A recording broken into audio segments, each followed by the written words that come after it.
ina sa Pakistan inatake ng nakawalang leon. Nakaligtas naman kaya ang mag-ina mula sa trahedyang ito? Ang mga sumunod pong detalye aming ibabahagi maya-maya.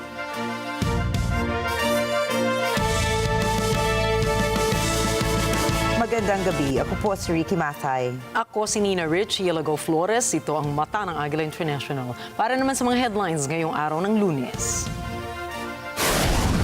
Pilipinas pinaplansya ang acquisition nito ng mga warships sa Japan. Filipino community sa Texas ligtas mula sa panganib ng malawakang pagbaha sa estado. Estados Unidos magpapataw ng 10% dagdag taripa sa BRICS nations. US President Donald Trump pinagtibay ang One Big Beautiful Bill bilang isang ganap na batas.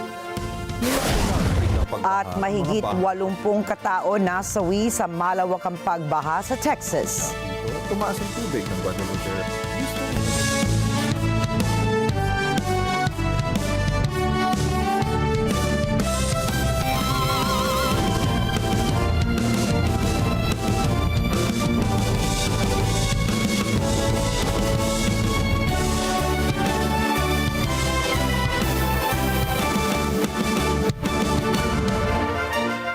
Pinaplansya na ng Pilipinas ang pagkuha nito sa mga barkong pandigma ng Japan.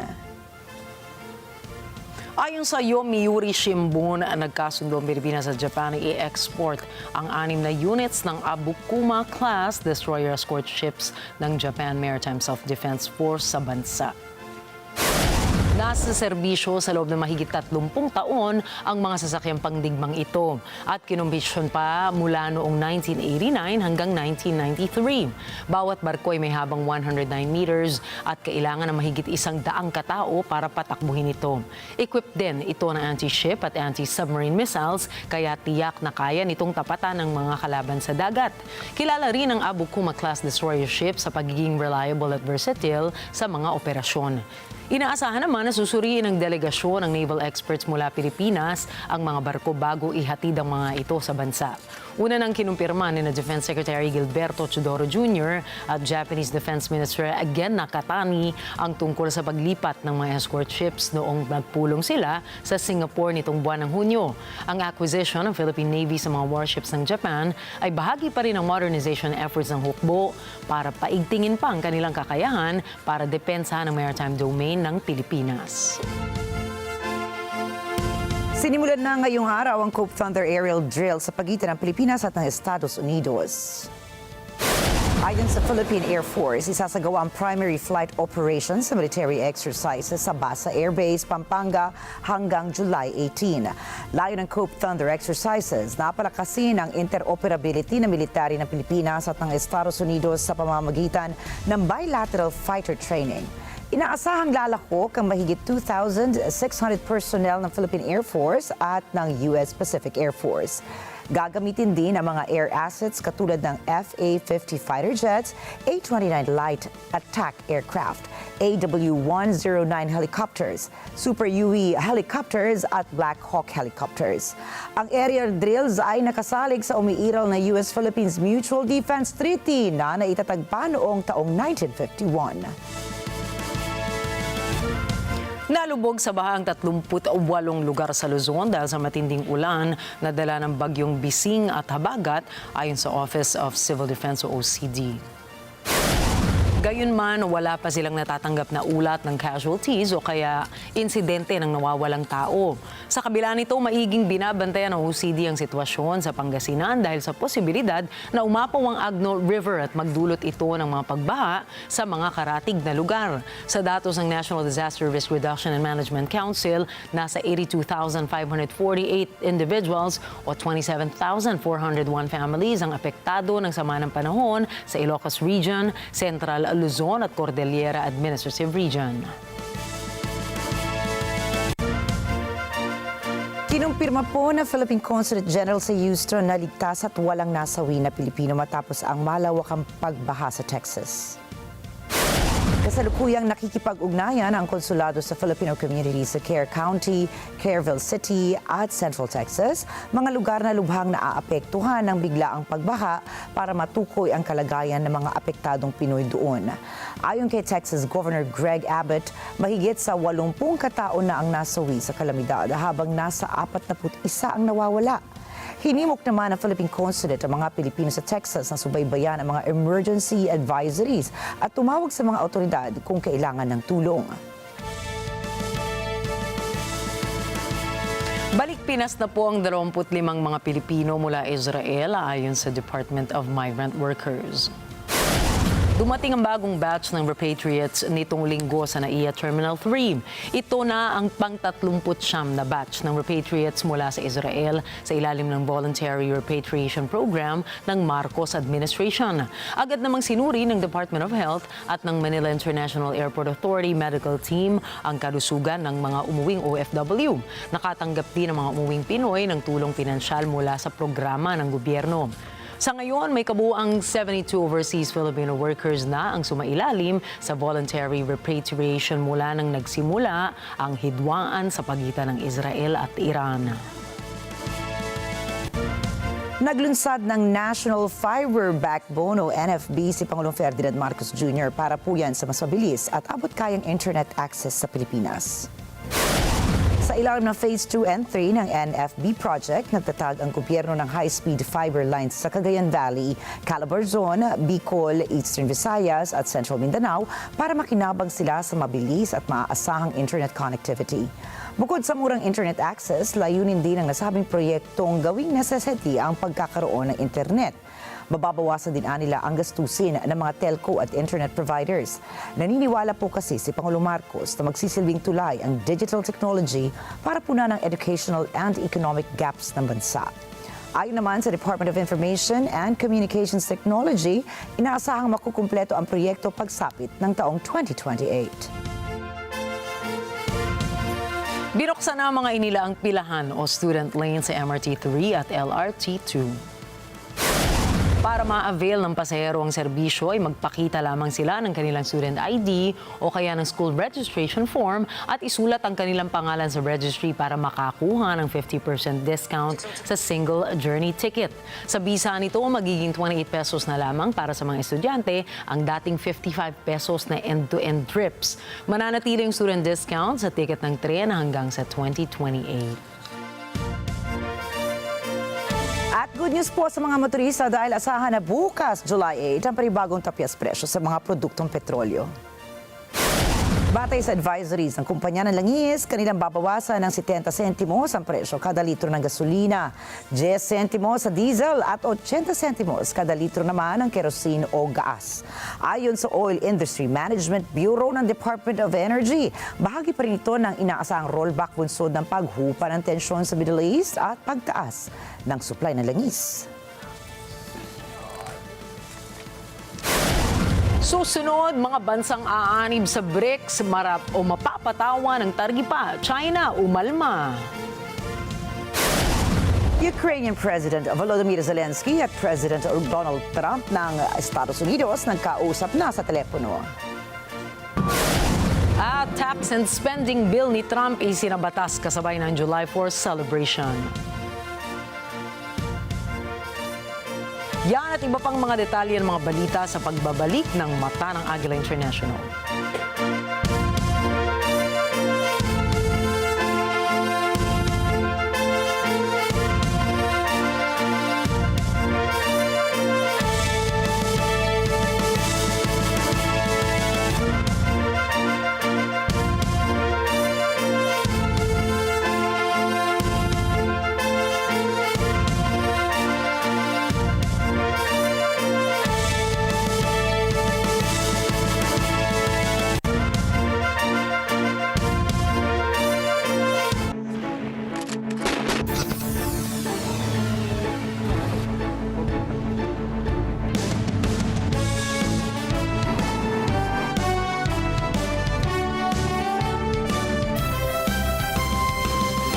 Usap-usapan, alin ba ang dapat paniwalaan? Magandang umaga, Pilipinas! Luzon, Visayas at Mindanao. Siyempre po, worldwide. Balitang may basehan, komentaryong may laman. Kasama sina Jen Subarjaga at Nelson Lubao. Tuloy ng paglilingkod bayan. Balita, komentaryo, totoo. 100%. 100%. Lunes hanggang Biyernes, alas 5 ng umaga, dito lang sa NET25. Let's get together sa NET25. Sa NET25.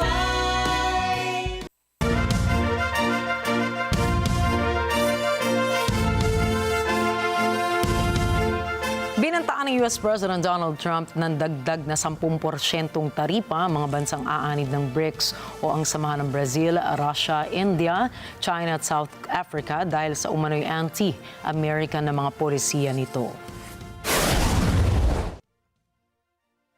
They're going to be tariffs. The tariffs are going to be the tariffs. I think we'll have most countries done by July 9th. Yeah, either a letter or a deal. But they go into effect on August 1st. The tariffs go into effect August 1st, but the president is setting the rates and the deals right now. Sa kanyang social media post, inanunsyo ni Trump ang pagsisimula ng pagpapadala ng mga sulat sa iba't ibang bansa sa July 9. Pero hindi niya nilinaw kung isang kasunduan ba o isang sulat na naglalaman ng dagdag taripa ang matatanggap ng bawat bansa. 金砖机制是新兴市场和发展中国家合作的重要平台，倡导开放包容、合作共赢，不搞阵营对抗，不针对任何国家。关于加征关税，中方已经多次阐明了立场：贸易战、关税战没有赢家，保护主义没有出路。刚刚我已经介绍了我们对金砖机制的一个看法，我们觉得金砖机制是国际上的一个积极力量。 金砖合作是开放包容的，不针对任何国家。那么至于关税，我们一贯反对搞关税战、贸易战，反对以关税作为胁迫、施压的工具。肆意的加征关税不符合任何一方的利益。 Umalma naman ang China sa paggamit ng Estados Unidos ng taripa upang takutin ang mga mas maliliit na bansa.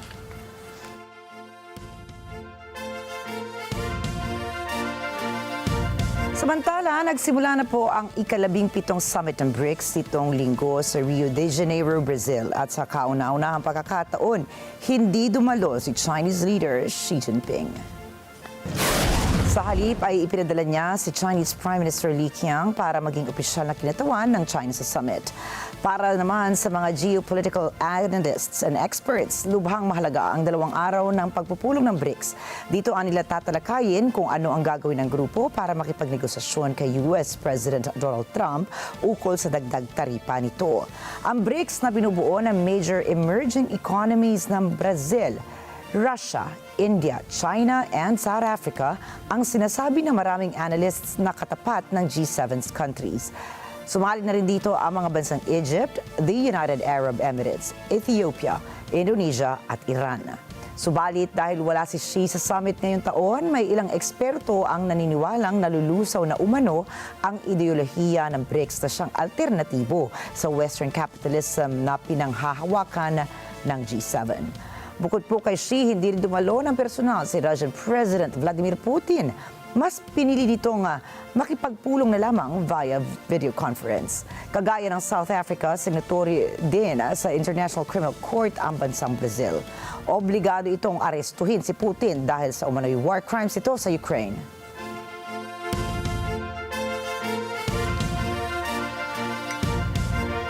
Nanawagan si President Luis Inacio Lula da Silva ng Brazil na dapat kumilos ang buong mundo upang mapigilan ang genocide ng Israel sa Gaza. Absolutamente nada justifica as ações terroristas perpetradas pelo Hamas. Mas não podemos permanecer indiferentes ao genocídio praticado em Israel, por Israel em Gaza, e a matança indiscriminada de civis inocentes e o uso da fome como arma de guerra. Sinabi ni Lula da Silva sa harap ng mga lider Isang bansang kasapi ng BRICS sa Rio de Janeiro na hindi sila maaaring manatiling neutral sa harap ng walang pinipiling pagpaslang sa mga inosenteng sibilyan at paggamit ng kagutuman bilang sandata ng digmaan ng Israel laban sa mga Palestino. Ipinahayag ni Da Silva ang kanyang mga komento habang muling nagsimula ang ceasefire talk sa Doha sa pagitan ng Israel at Hamas sa gitna ng lumalakas na panawagan na wakasan na ang 22 buwang digmaan. Giit ng Pangulo, walang anumang makatarungang dahilan para sa teroristang grupong Hamas na magsagawa ng operasyon sa araw na iyon, subalit mariinding kinundena ni Lula da Silva ang mga sumunod na hakbang ng Israel na inilarawan niyang disproportionate at hindi makatao. Kasama sa pagtitipon ng BRICS ang mga bansang katulad ng Iran na itinuturing na matinding kaaway ng Israel at ng Estados Unidos. A solução desse conflito só será possível com o fim da ocupação israelense e com o estabelecimento de um Estado palestino soberano dentro das fronteiras de 1967. Dumoble po ngayon ang presyo ng bigas sa Japan dahil sa hindi magandang ani nito noong taong 2023. Lumaki nga ang kita ng mga magsasaka, subalit maraming mga mamimili ang umaaray sa mataas na presyo ng bigas. Mas pinipili tuloy ng mga residenteng bumili ng inaangkat na bigas dahil mas mura ito kaysa sa local rice. Hindi ito ikinatuwa ng mga magsasaka dahil unti-unting nababawasan ang kanilang kita. Para resolbahin ang problema, target ngayon ng Japan na taasan ang produksyon nito ng bigas.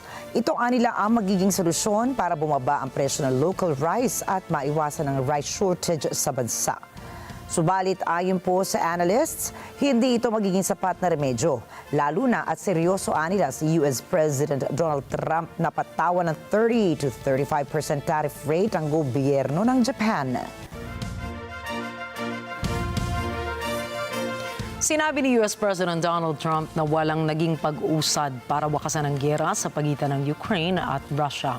Ito ay matapos ang telephone call ni Trump kay Russian President Vladimir Putin.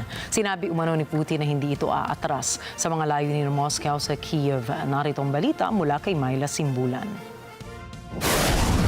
Noong nakaraang election campaign, isa sa lamang ng kampanya ni Pangulong Donald Trump ay ang pagwawakas nito ng labanan sa pagitan ng Ukraine at Russia sa loob ng 24 oras ng pagkakaupo. Subalit ilang buwan at ilang tawag telepono na ang nakalipas, tila mailap ng lalo at lumalayo ang pagdapo ng kapayapaan. Matapos ang pinakahuling pakikipag-usap nito kay Putin, ipinahiwatig ng Pangulo na kakapiraso ang naiusad ng sitwasyon. No, I didn't make any progress with them today at all. We had a call. It was a pretty long call. We talked about a lot of things, including Iran. And we also talked about, as you know, the war with Ukraine. And I'm not happy about that. I'm not happy. Ayon kay Trump, itinulak niya ang agarang pagwawakas sa labanan. Subalit ayon sa isang Kremlin aide, patuloy ang determinasyon ni Putin na solusyonan ang dahilan ng pag-okupa nito sa Ukraine.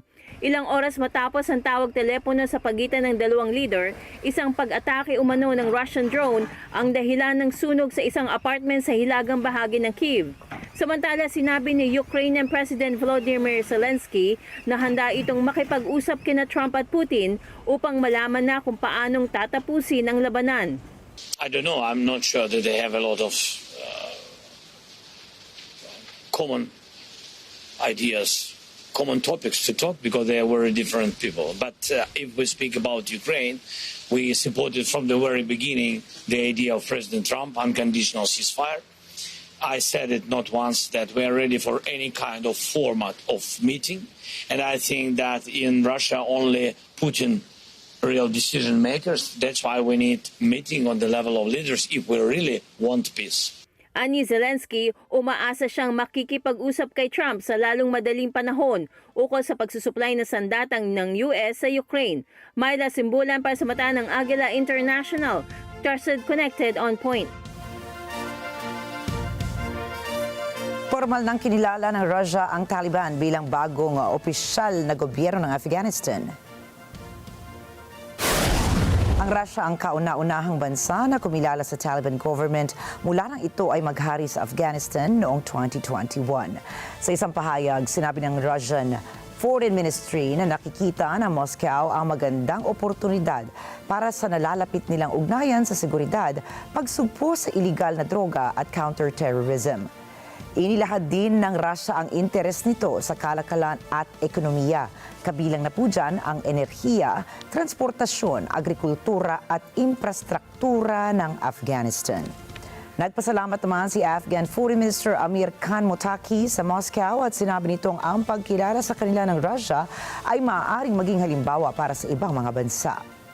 هر څه نه مخکې موږ د روسیې فدراسیون د دې اقدام چې د افغانستان اسلامي امارت یې په رسمیت وپېژاندو هرکلی کوو او دغه جرأتمندانه اقدام چې د روسیې فدراسیون وکړو دا به انشاءالله د نورو دپاره هم یو مثال وګرځي. بیا هم د روسیې فدراسیون د محترم رهبرۍ نه مننه کوم چې یو داسې اقدام یې وکړو چې هم د نورو دپاره مثال سي او هم خپله د روسیې او د افغانستان تر مابین د اړیکو د پراختیا دپاره ټول خنډونه له منځه یوسي.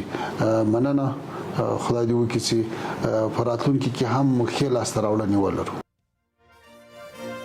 Mula pa noong taong 2022, nag-aangkat ang Afghanistan ng gas, langis at trigo mula sa Russia. Idineklara ng Russia na teroristang grupo ang Taliban noong taong 2003, subalit pinawi naman ito ng Moscow noong Abril. د روسیې فدراسیون په شمول ګڼو هیوادونو د موږ سفیران قبول کړو. دا چې اوس د رسمیت پیژندنې لړۍ هم شروع شوه او په دې کې روسیې هیواد تر ټولو وړاندې سو. نو امید سه چې همدا سلسله به هم همداسې په مخ ولاړه سي. موږ د دې هرکلی کوو. دا یو ډېر مثبت اقدام بولو. له دې سره به د موږ او د روسیې فدراسیون تر مابین اړیکې نورې هم پراخې سي او ښې لاسته راوړنې به ولرو.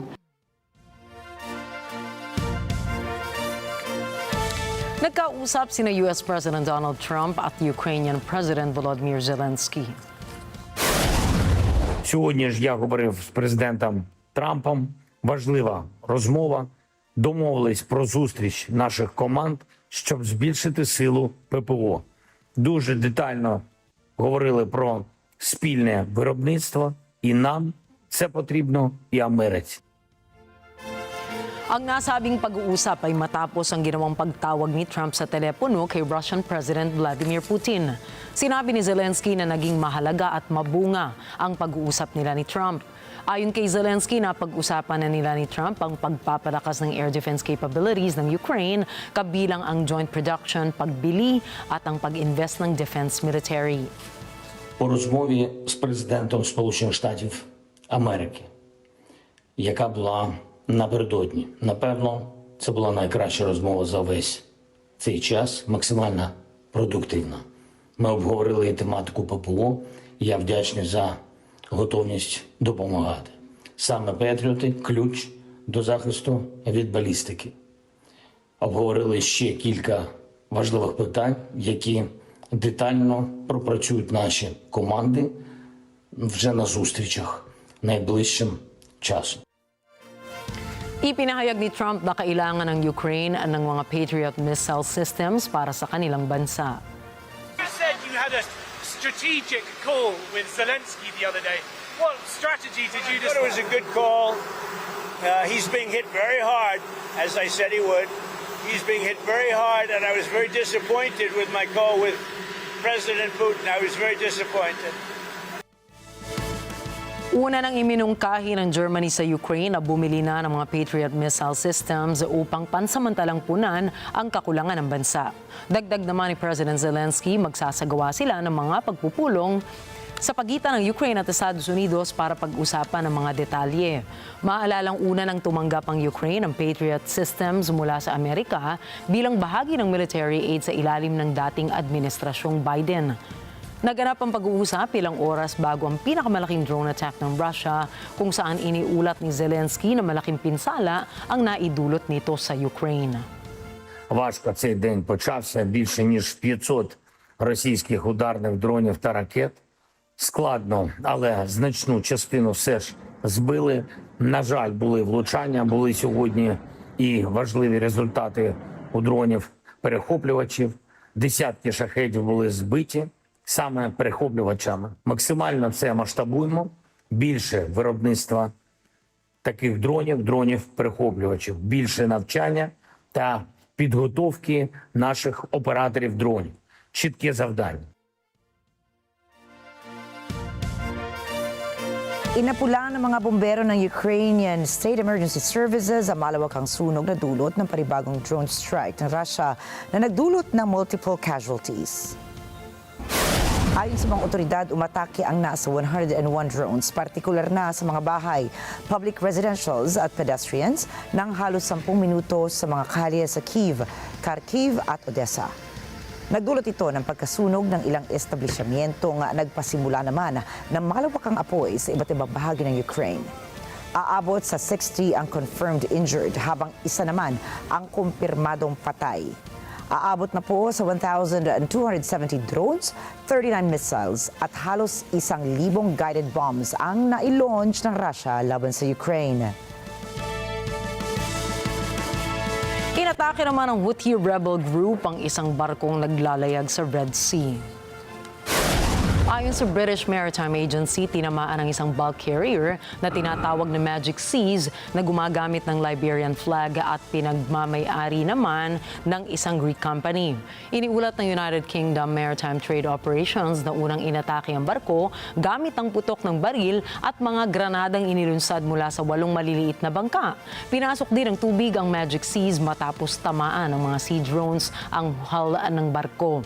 Sa iwalay na ulat, sinabi rin ng Embry na inatake muli ang barko gamit ang 4 na unmanned surface vehicles o USV. Naresto na ng mga otoridad sa Colombia ang pangunahing suspect sa pamamaril kay Senator Miguel Uribe. Se materializa la captura de alias El Costeño, un delincuente con más de 20 años de trayectoria criminal, aquel que participó directamente, aquel que materializó y organizó el antes de este atentado criminal, el durante y el después, con orientaciones a la mujer, con orientaciones a todo ese entramado criminal, él como un líder criminal de esta organización. Ayon sa Colombian Police Chief, sa Bogota inaresto ang suspect na si Elder Jose Arteaga, kilala bilang El Costeano. Nauna nang naglabas ang Interpol ng Red Notice laban kay Arteaga base sa video na kumalat sa social media. Si Arteaga ay pinaniniwalaang nagplano at nag-organisa ng pagpatay kay Uribe, kasama na rin ang pagbibigay ng baril sa menor de edad na siyang bumaril kay Uribe. Nahaharap ang suspect sa mga kasong aggravated attempted homicide, illegal na pagpapadala ng armas o pagdadala ng armas at paggamit sa menor de edad para sa krimen. En las próximas horas lo presentaremos ante un juez de control de garantías con el fin de legalizar su captura y realizar la respectiva judicialización por los delitos de tentativa de homicidio agravado, fabricación, tráfico y tenencia de armas agravada, concierto para delinquir agravado y uso de menores de acuerdo con las disposiciones del Código Penal. De la misma manera, atendiendo precisamente la situación de liderazgo dentro del grupo al cual se encontraba vinculado, hoy el de José Arteaga es que nos da precisamente la posición para entrar a definir su posible responsabilidad en estas 4 ilicitudes. Samantala, nagbigay naman ng gantimpala si Colombian Defense Minister Pedro Sanchez ng 3 billion Colombian pesos para sa nagbigay ng impormasyon para matukoy ang mastermind ng naganap na krimen. Matatandaang si Senador Uribe ay 3 beses na tinamaan ng bala sa gitna ng kanyang pangangampanya na nanatiling kritikal pa rin matapos sumailalim ito sa serye ng mga operasyon. Kasabay naman ang mga paputok na nagmistulang mga ilaw sa himpapawid ng Estados Unidos noong July 4, may pasabog din ang bilyonaryong si Elon Musk. Inanunsyo po ni Musk ang American Party, ang bagong political party ng Estados Unidos. Ito ang pinakabagong iringan sa pagitan ni Musk at US President Donald Trump na dating magkaalyado. NJ Guzman para sa report. Noong 4 ng Hulyo, Independence Day dito sa US, ginamit ni Elon Musk ang kanyang social media platform na X upang i-anunsyo ang pagbuo nito ng bagong partidong politikal sa US. Tinawag niya itong American Party. Ang kanyang layunin, ibalik umano sa mga Amerikano ang kalayaan. Kasunod ito ng isang post noong A4 rin, kung saan tinatanong ni Musk ang kanyang followers kung dapat ba itong bumuo ng political party. Ang serye ng post ay ginawa isang araw matapos lagdaan ni Pangulong Donald Trump ang kanyang One Big Beautiful Bill Act. Tinawag ng dating kaalyado ng Pangulo ang bill na isang kasuklam-suklam na pagsalangsang. Ayon kay Musk, dumaragdag ang bill sa US budget deficit at pabigat para sa American citizens na may hindi na mabayarang mga pagkakautang. Kamakailan nagbanta si Trump na putulin ang billion-dollar federal subsidies na dumadaloy sa mga kumpanya ni Musk. Nagpasaring din ang Pangulo ukol sa posibilidad na deportasyon. Bagamat ipinanganak sa South Africa, si Musk ay may US citizenship mula pa noong 2002. NJ De Guzman, Washington DC para sa mata ng Agila International, trusted, connected, on point. Samantala, hindi naman ikinatuwa ni US President Donald Trump ang pagsisimulang niya ni Elon Musk ng bagong partidong politikal sa Estados Unidos. Makakalito lamang anya ito. I think it's ridiculous to start a third party. We have a tremendous success with the Republican Party. The Democrats have lost their way, but it's always been a two-party system. And I think starting a third party just adds to confusion. It really seems to have been developed for two parties. Third parties have never worked. So he can have fun with it, but I think it's ridiculous. At bago opisyal na ipasahan ng US House of Representatives ang tax cut and spending bill ng administrasyon ni Pangulong Donald Trump, binanatan muna ito ni Top House Democrat Hakeem Jeffries ng 8.5 oras. Sa ngayon po, ito na ang pinakamahabang talumpati sa kasaysayan ng kamera. Narito po report ni Rosel Feria. Huling hirit ng House Democrats ang talumpati ni Representative Hakeem Jeffries ng New York laban sa 3.4 trillion package na gugugulin sa One Big Beautiful Bill ng Trump administration. Inabot ng makasaysayang 8 oras at 46 na minuto ang speech ni Jeffries noong Huwebes. Sinubukan ni Jeffries na makakuha pa ng kulang na boto upang mapigilan sana ang pagsasabatas ng tax cut at spending bill ni Trump. Ayon sa Top House Democrat, ang lehislasyon ay pamigay sa mayayaman na nangangahulugang pagkaltas ng benepisyong kalusugan at pagkain sa mga mahihirap. Nagsimulang manalumpati si Jeffries ng alas 4:53 ng umaga at natapos ng 1:38 ng hapon. Binali nito ang 2021 House record ni dating House Republican leader Kevin McCarthy na gumugol ng 8 oras at 32 minuto upang tuligsain ang clean energy and domestic spending package ni dating Democratic President Joe Biden. For the American way of life. Press on for democracy. We're going to press on until victory is won. I yield back. Samantala, umabot sa July 4 deadline ang One Big Beautiful Bill ni Trump at inaasahang isa sa batas ngayong 249th Independence Day ng Estados Unidos. Rosel Feria para sa Mata ng Agila International, trusted, connected, on point. Susunod, halos 80 katao patay sa Texas floods. Formula 1 British Grand Prix, punong-puno ng drama. At Hollywood actor Michael Madsen pumanaw na. Detalye po ng mga balitang yan at iba pa ring mga balita sa pagbabalik ng Mata ng Agila International.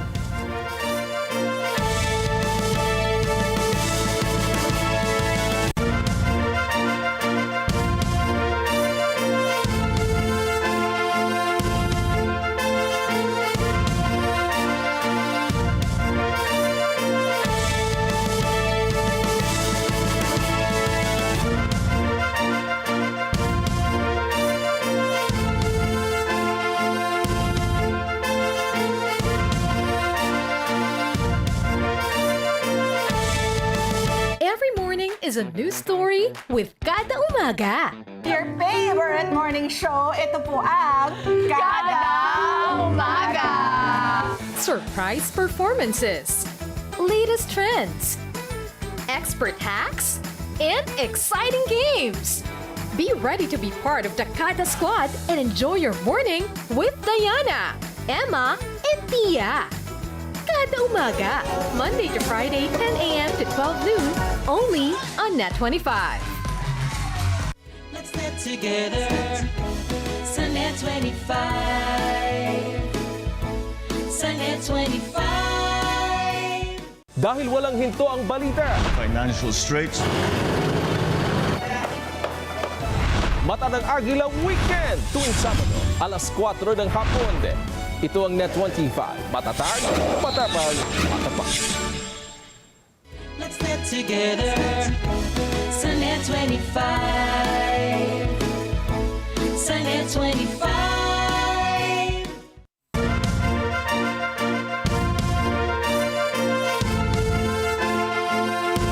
Nanalasa ang isang bagyo sa Texas sa mismong pagdiriwang ng American Independence Day. Wala pong tigil ang buhos ng ulan na nagdulot naman ng mga matinding pagbaha sa nasabing lugar. Katumbas ng 6 na buwang pag-ulan ang naranasan ng mga residente roon sa loob ng halos 1 oras lamang. Samantala, libo-libong mga tao ang apektado, may ilan ding nasawi at hanggang sa ngayon ay marami pa ring biktima ang nawawala. Mula po sa Houston, narito ang report ni Bernhard Gonzaga. Imbis na magdiwang, nauwi ang araw ng kalayaan na ito sa isang trahedya para sa maraming taga-Texas. Sa oras ng report na ito, humigit kumulang 80 na ang kumpirmadong patay matapos rumagasa ang pagbaha sa ilang counties ng Central Texas noong Biyernes. Kasama sa mga nasawi ay hindi bababa sa 28 mga bata. Isang grupo mula sa Girls Camp ang napabilang sa mga biktima. Sinasabing nasa Kirk County ang pinakamalalang na idulot ng pagbaha. Naging maingat sa pagbigay ng bilang ng mga biktima ang manager ng Kerrville City. We're kind of looking at this in two ways. Call it the known missing, which is the 27 camp kids that are missing. We will not put a number on the other side because we just don't know.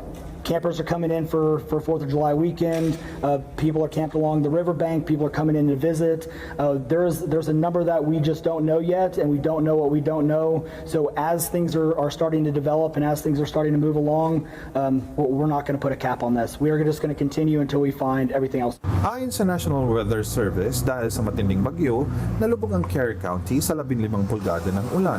Dahil dito, tumaas ang tubig ng Guadalupe River na higit sa 8 metro sa loob lamang ng 45 minuto. By the time, like over the last 5 minutes, the water went from like right there to right here. And then another 10 minutes, the water was like this high. It was scary. It was really scary. Nilamon na ng biglang pagbaha ang mga bahay pati ng mga sasakyan.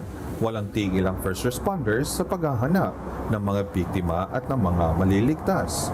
May 850 katao na ang naisalba. Ang iba sa mga naisalba ay natagpuan sa mga bubong. Ang iba naman ay nakakapit sa mga puno. Kinakatakutang tataas pa ang bilang ng mga nasawi sa mga darating na araw. Bernhard Gonzaga, Houston, Texas. Para sa Mata ng Agila International. Trusted, connected, on point. Dinala naman sa paggamutan ng isang nanay at kanyang 2 anak matapos silang atakihin ng nakawalang leon sa Lahore, Pakistan. Ayon sa report, nakawala ang leon sa hawla nito at saka tumalon sa kabilang bakod bago salakayin ang inosenteng mag-iina. Hindi naman malubhang naging pinsala sa mag-iina dahil hindi sila nilapa ng hayop. Kinalmot lamang ang mga biktima sa braso at sa muka. Bumalik naman kaagad ang hayop sa farmhouse ng amo nito.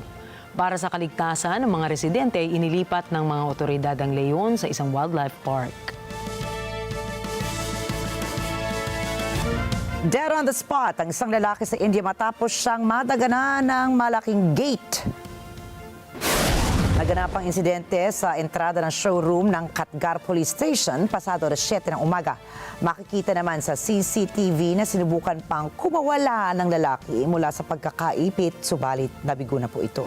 May mga ilang residente naman ang tumulong para pakawalan ng lalaki para isugod ito sa ospital, subalit wala na pala itong buhay. Naglunsad ang mga otoridad ng investigasyon hinggil sa insidente.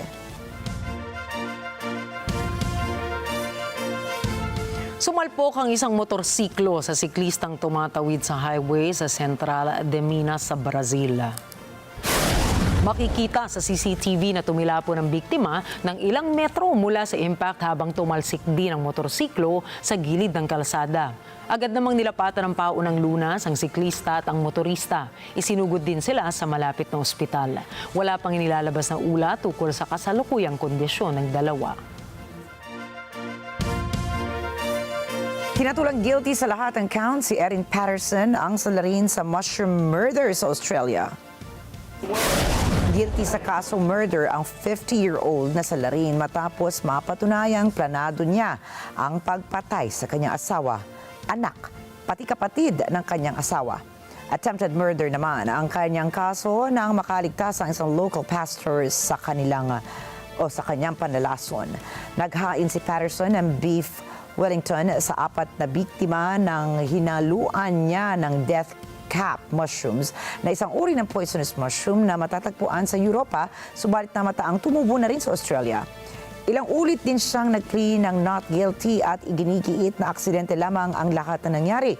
Haharap po sa maximum life sentence si Patterson matapos mabasahan ng sentensya sa hindi pa tiyak na araw.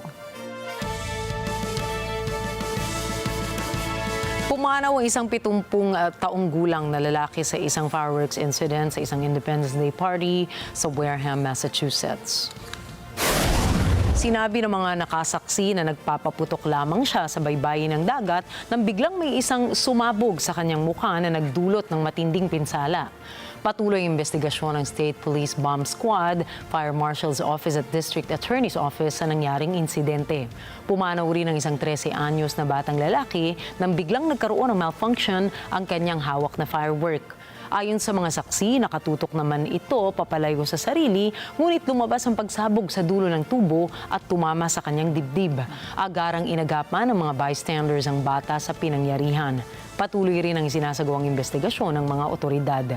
Nasawi naman ng isang 8 taong gulang na batang babae matapos masugatan sa isang insidente ng paputok sa California. Ayon sa Buena Park Police Department, nagpapatrolya sila sa lugar matapos magulantang sa sunod-sunod na pagsabog sa kapaligiran. Nasaksihan ng otoridad ang pamilya na nagmamadali habang buhat-buhat ang isang bata papasok sa bahay.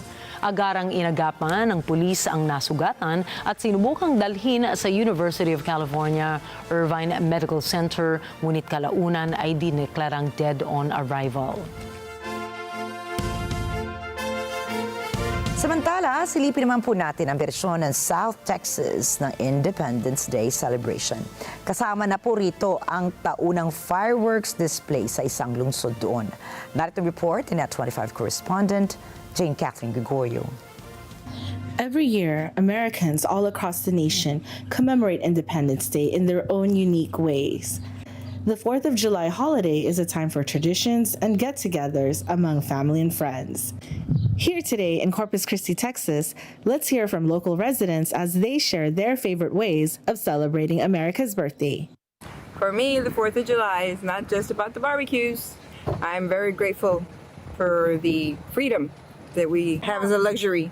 What I love about the 4th of July is the family get-togethers with family and friends, all surrounded, feeling grateful for it being an independence holiday. Some of the things I like about 4th of July celebrating is family barbecue, friends, family games, good memories, some sad. Celebration and our freedom. For me, the 4th of July is bonding of family and friends, celebrating freedom, and of course, beautiful fireworks, and also the food, the delicious food. For 4th of July this year, I'm going to watch the fireworks, spend time with family and friends, and attend the Corpus Christi's Big Bang celebration downtown. Every year, the city of Corpus Christi hosts the Mayor's Big Bang, a free 4th of July celebration on the bayfront featuring family-friendly fun and fireworks over the bay.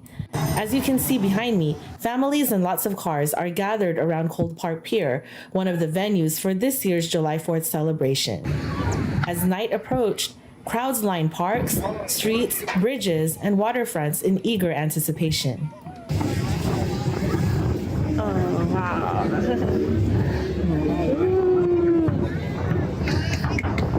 I thought it was very good. It was very inspiring, and I liked it a lot. In Corpus Christi, Texas, I'm Jane Kathleen Gregorio, mata ng Agila International. Trusted, connected, on point. Maraming mga tanong ang nagsusulputan kaugnay ng malawakang pagsibak sa mga empleyado sa U.S. National Oceanic and Weather Administration sa pasimula ng taon. Napapaisip tuloy ang ilang mga eksperto kung nakompromiso nga ba ang weather forecasting dahil rito. Narito ang report ni Thomas I. Likeness. As the death toll continues to rise in Texas from flash flooding, people are wondering whether the Trump administration's cuts to the National Oceanic and Atmospheric Administration have played a role. The staff cuts left the already understaffed agency struggling. Former Administrator Rick Spinrad says the ability to provide accurate weather forecasts has been compromised. Spinrad uses a sports analogy to get his point across. Pick your favorite football team. And now imagine that team has, instead of 11 players, has 8 players. They're going to lose. No matter how good they are, they can't do the job of the full team. And that's what's happening at NOAA, is these are outstanding scientists, wonderful technicians, terrific policy folks. But if we don't have enough of them doing the job, then something falls off the table. And was that tragedy in Texas on the weekend one of the things that fell off the table? I don't know how much that was a factor in what happened in Texas this weekend. As thousands of weather staffers were being ushered out the door earlier this year, President Donald Trump boasted about the cuts being made to government agencies he describes as bloated. When asked about the cuts, a defense of Trump claims they didn't play a role. They did not. They did. I'll tell you, you look at that, what a situation that all is, and that was really the Biden setup. That was not our setup, but I wouldn't blame Biden for it either. I would just say this is a 100-year catastrophe, and it's just so horrible to watch. Going forward, Spinrad doesn't expect any improvement in weather forecasting. If anything, he says, it's going to get worse. Without research, without staff to do the work, we can assume that the predictions, and not just hurricanes, tornadoes, floods, drought, wildfires, tsunamis, for that matter, are undoubtedly going to degrade. And the consequences of less accurate forecasts will have a big impact on Americans. And that means that people's ability to prepare for these storms will be compromised. It undoubtedly means that additional lives will be lost and probably more property damage. With climate change, with more extreme weather, both hot and cold, weather forecasting is more important than ever. The calamities will continue to occur, but without adequate warnings of approaching bad weather, scenes like these will become more commonplace. Thomas I. Likeness, Matanang Agila International. Trusted, connected, on point.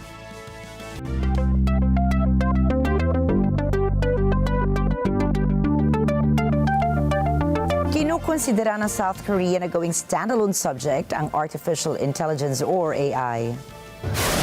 Sa ilalim ng revised 2022 curriculum, ino-offer ang AI education at mga gamit nito sa araw-araw sa mga estudyanteng grade 5 at 6 bilang practical studies. Sa middle schools naman, ang AI instructions ay kasama sa Jongbo o information curriculum. Anila, ito po ay isang malaking hakbang upang gawing handa ang mga estudyante sa mabilis na evolution ng technology.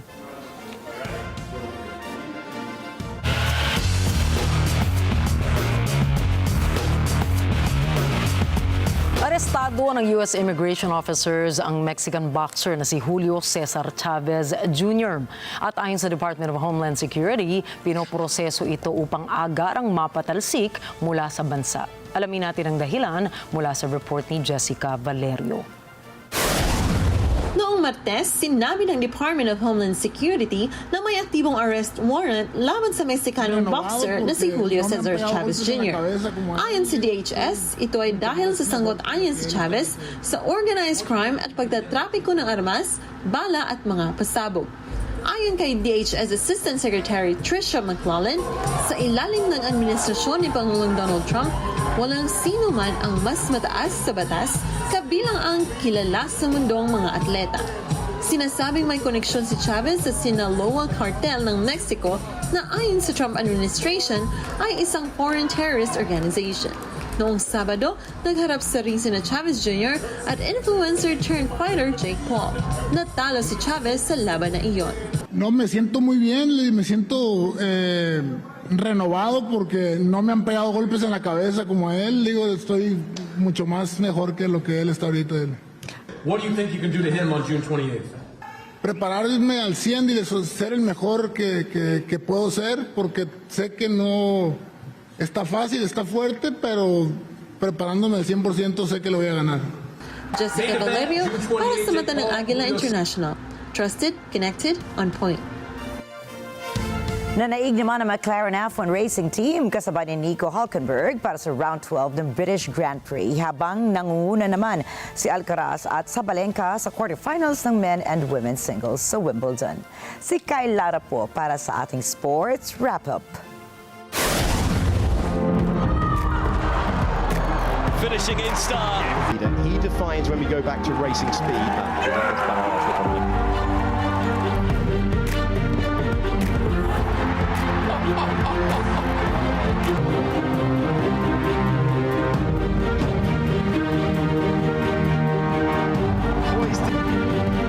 And Sigurd ends the fairy tale run of the lucky loser, and she's creating a Cinderella story of her own. Nagtagumpay para sa McLaren F1 Racing Team sina last lap Lando Norris at Oscar Piastri sa kanilang double podium victory para sa isang dramatic at rain-affected showdown sa Silverstone circuit ng British Grand Prix.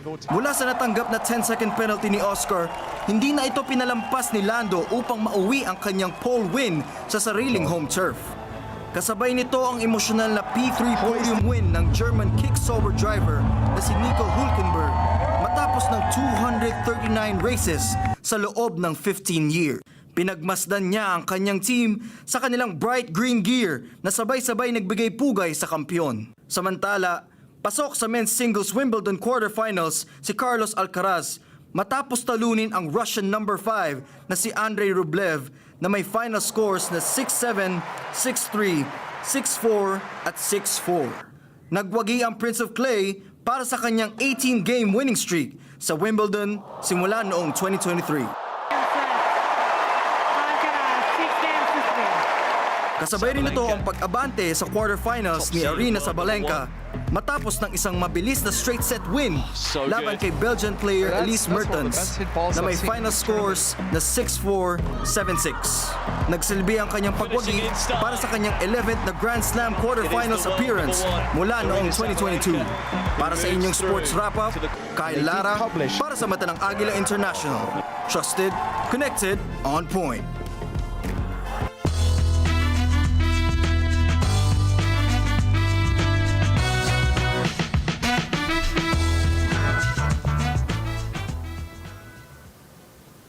Pumanaw na po sa edad na 67 taon si Hollywood actor Michael Madsen. Natagpo ang wala ng malay si Madsen kinaumagahan ng Huwebes sa kanyang tahanan sa Malibu, California. Ayon sa mga eksperto, cardiac arrest ang ikinamatay ng sikat na aktor. Base naman sa investigasyon ng Los Angeles Sheriff's Department, walang foul play na naganap sa pagpanaw ni Madsen.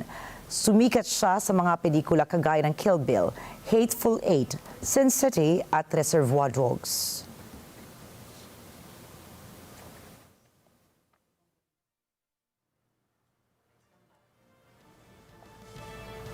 Sa ibang balita, pasyalan natin ang isa sa pinaka-popular na 4th of July events in New York, ang Nathan's International Hot Dog Eating Contest. Alamin natin kay NET25 correspondent Joanne Soriano kung sino-sino ba ang sumubok at nagwagi sa patimpalak na ito na nagsimula pa pala noong taong 1916.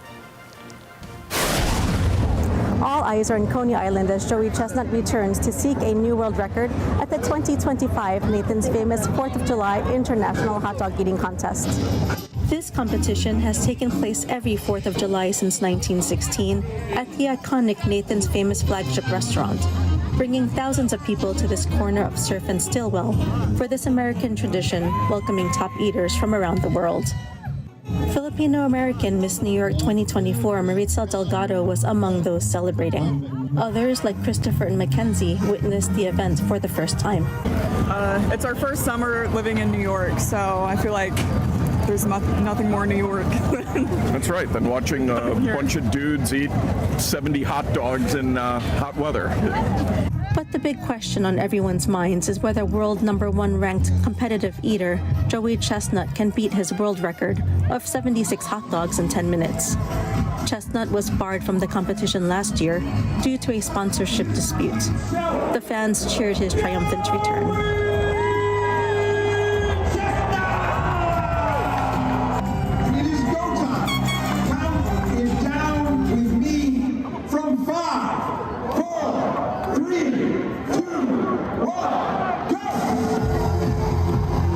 Chestnut started strong and halfway through at the 5-minute mark was still on his way to beating his record. However, he slowed down, and while he did reclaim the mustard belt, he fell short of his record, devouring just 70.5 hot dogs. This win marked his 17th in the competition's history. Reigning women champion and #1 ranked female eater in the world, Miki Sudo, won the women's title for the 11th time, but she was unable to beat her world record of 51 hot dogs that she earned last year. A win's a win, even though it wasn't my personal best. I'm just happy that the crowd had a great time today. What do you think today? Why did you beat him? You know, personally, I thought it was me. I'm a little bit heavier than what I normally eat, so I thought maybe I didn't tolerate the heat as well. But looking at the guys' numbers, they were just kind of low across the board, so it just wasn't a day for personal best. I'm not really sure if it was the weather, hot dogs or buns. But yeah, I mean, next year I'll just have to be better prepared for all those factors. Congratulations to Miki Sudo and Joey Chestnut. In Brooklyn, New York, Joanne Soriano from Agila International, trusted, connected, on point. At dahil naman sa sobrang init ngayon sa Europa, isang zoo sa Germany ang namamahagi ng refreshments para sa kanilang mga inaalagaang hayop. Alamin po natin kung anong pampapresko ang iniregalo ng zoo sa kanilang init na mga residente. Terilyn Cunanan para sa report. Tila napasaya ang mga alagang hayop sa Karlsruhe Zoo sa southwestern Germany. Sa gitna ng pinakamainit na araw sa bansa ngayong taon na nasa 37 degrees Celsius, nagyayalong pagkain at malamig na paligo ang handog ng zookeepers. Makikitang nagtatalunan sa kanilang outdoor pool ang polar bears habang lumulutang ang nagyayalong mga pagkain sa tubig. Gamit ang garden hoses, malamig na pa-shower naman ang bonus para sa Seychelles giant tortoises at emus. Kontra sa paniniwala ng marami, hindi mas mahirap sa polar bears ang init kumpara sa ibang hayop. Ayon kay zoo spokesperson Timo Deibel, katulad ng iba, kailangan lang ay bigyan ang mga ito ng oportunidad magpalamig. Eisbären schwitzen nicht, Eisbären können aber auch mit der Sommerhitze relativ gut umgehen. Sie müssen nur immer die Möglichkeit haben, sich abzukühlen. Geht bei uns über diese großen Becken, die Tauchbecken, die flacheren Becken. Da ist Brunnenwasser drin, das ist sehr kalt. Da können Sie sich richtig schön runterkühlen. Sie können in den Schatten gehen. Und die Innenanlage, die ist sogar nochmal um etwa 15 Grad kühler. Und trotzdem sind die Eisbären die meiste Zeit draußen, suchen sich das aber selber aus. Ayon kay Deibel, nakadisenyo ang zoo ukol sa ikagiginhawa ng mga hayop. Im Zoo ist eigentlich alles darauf ausgerichtet, dass die Tiere jederzeit sich auch abkühlen können. Für die meisten Tierarten ist es so, dass sie gerne ans Wasser gehen, sich im und am Wasser abkühlen. Deswegen ist da überall genügend Wasser zur Verfügung. Und ganz wichtig ist auch, an allen Anlagen, in allen Gehegen gibt es Schatten. Und die Tiere können auch immer frei wählen, gehen sie rein, gehen sie raus, wo möchten sie sein. Und so ist es eigentlich auch das Beste. Und dann können die Tiere selber bestimmen, mögen sie in der Hitze gerade sein oder möchten sie sich lieber ein bisschen zurückziehen.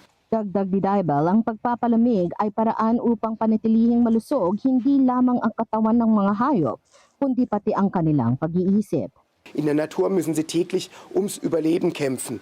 Im Zoo kriegen sie alles serviert. Und dann müssen wir immer versuchen, ihnen auch zusätzlich etwas zu bieten, das sie beschäftigt, das sie fit im Kopf hält. Und auch Abkühlung kann da manchmal eine ganz tolle Beschäftigung sein. Carolyn Cunanan para sa mata ng Agila International. Trusted, connected, on point. Espesyal naman ang naging bisita ng mga beachgoers sa Praia do Arpoador Beach sa Rio de Janeiro sa Brazil dahil nagmula pa ito sa Antarctic region. Nagtampisaw kasi kasama ng ibang mga turista ang isang penguin na napadpad sa beach sa gitna ng migration nito para sa winter. Ayon sa mga eksperto, karaniwang napapadpad ang mga penguins dahil sa epekto ng pabago-bagong sea currents, prey shortages at navigational errors. Payo naman ng mga otoridad sa mga turista, iwasan ang pakikihalubilo sa mga ito para na rin sa kanilang kaligtasan. Puro mga parang pang winter animals yung mga binalita natin ngayon. Pero kita mo kahit na winter, hindi pa sila yung usual pattern nila medyo nadi-disrupt gaya nga nitong penguin, 'di ba? Na napadpad doon na hindi purposely, kumbaga hindi intentional kundi may mga salik, may mga factors at isa na diyan yung climate change. Salik talaga. Yan ang climate change talaga. Alam mo Nina, yung mga polar bear, so cute So sana din yung mga hayop natin dito lalo pagdating ng summer ngayon, tag-ulan po ngayon, 'di ba? Ang dami rin nagkaka-heat stroke ng mga na mga hayop kailangan well-hydrated yung mga yan. Oo. Tsaka isilong, pag mainit. Ayan. Pero alam ba, meron lang nanonood sa atin ngayon. Kasi ito, ang tawag namin sa kanya, polar bear, kasi lagi siya naiinitan. Ayan, si Mami Lilian Kwek, happy birthday. Happy birthday po. Ka-birthday niya aking namayapang best friend na si Mayet. Of course. Sabi nga nila yung mga pinanganak daw ngayong araw talaga mababait. Pero totoo yan. I can personally attest to that. And we miss Mayet also. We do. Ayan, naging bahagi siya ng ating programa, di ba, si Mayet? Di ba? Ayan po. So, ngayon po, hindi po tayo tag-init tag-ulan tayo, kaya medyo maginaw ngayon mga araw na to. Tsaka kailangan alam nating mag-adjust. Pag malamig, magpayong, mag-jacket, pag mainit, at saka uminom ng vitamins, ayan, para may pang-kontra tayo. Yun. At kita-kita ulit tayo tomorrow dahil mula Lunes hanggang Biyernes, narito kami ni Nina upang maghatid ng balita saan mang dako ng mundo. Magandang gabi. Ako po muli si Rikki Mathay. Ako si Nina Rikki, Alagao, Flores. Ito po ang mata ng Agila International. Trusted, connected, on point.